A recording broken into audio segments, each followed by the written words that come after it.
Literally, you build wealth just by paying bills because in finance, they call that an annuity. That's what wealth is. Wealth is an accumulation that occurs from consistent actions that are all the same. It can be used to propel you. It could be a superpower, or it could destroy you. Look at the mess in our community. That's nothing more than an accumulation of a bunch of bad decisions, and the bad decisions pile up, and the next thing you know, you're living in the middle of a mess. So that's your superpower. That's your window. That's your opportunity. And I dare say that if you can discipline yourself, invest your $500 a month in your portfolio, buy S&P 500 companies, don't buy no that raggedy crap. Buy good stuff. Buy the quality, buy Nvidia, buy Microsoft, buy Apple, buy General Electric, buy Costco, right? You do that consistently, you do that for 5 years, on average, based on history, in 5 years, you're financially secure. You're more financially secure in 5 years than the majority of Americans. Most Americans do not have $38,000 liquid in their bank accounts. In 10 years, you're good. In 10 years, you're almost pretty much rich. You got $100,000. And if you double up and do $1,000 a month, then you don't have 38,000. You have roughly 75 to 76,000. And in 10 years, you're not at 100,000. You're at 200,000. In 20 years, you're not at 358. You're more than well over half a million. So don't you dare. These sons of bitches know they better not ever come to me and talk to me about the black wealth problem as if it's not solvable. Because I get pissed when I hear that. I get angry.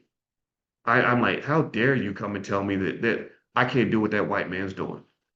How dare you tell me that I can't have the freedom that somebody else has already got? How dare you tell me that I can't have the discipline to build for my family the same way you building for your family? I'm not a damn child. I'm a grown ass man. So when people come and they try to convince you that the black wealth problem can't be solved, I just want you to politely say that's just not true. Because every single study shows that people that invest consistently on their own behalf end up doing well financially, as long as they are financially disciplined. In fact, I saw a video I shared. Hannah Nicole Jones, I think that's her name. She's at Howard, and she was with another guy named Sandy Darity from Duke. And I like them both, and they're right about a lot of things. They're right about the need for reparations and all that. But what I didn't like was I didn't like the fact that they seemed to almost imply that they talked about the racial wealth gap and they said it can't be closed by um, by marriage, it can't be closed by saving, it can't be closed. And I was like, yeah, that's fine. But really, I would also say this when it comes to the racial wealth gap. I think the racial wealth gap is real and it should be closed. But just remember that you can still improve your life without us closing the racial wealth gap completely. Like, let's say the racial wealth gap gets closed by $1 trillion. Well, that's $1 trillion of extra wealth that black people have. Okay, sure. You may not have as much money as white people, right? Which is fine. I mean, that happens. But if everybody in the room had an extra $100,000 in their bank account, I would consider that progress. Would you not agree?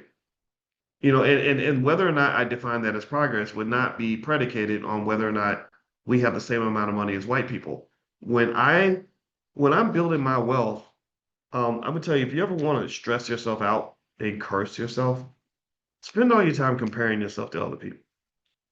Like, if you ever want to really be stressed out, like go watch somebody else's pockets and then get pissed off and jealous because they got more than what you got.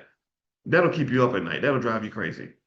Um, I don't really care how much money my white neighbor has in his bank account. I don't care. I don't know. I don't care. I'm looking at me and my wife's money. How much we got, babe? Do we got enough to pay our bills?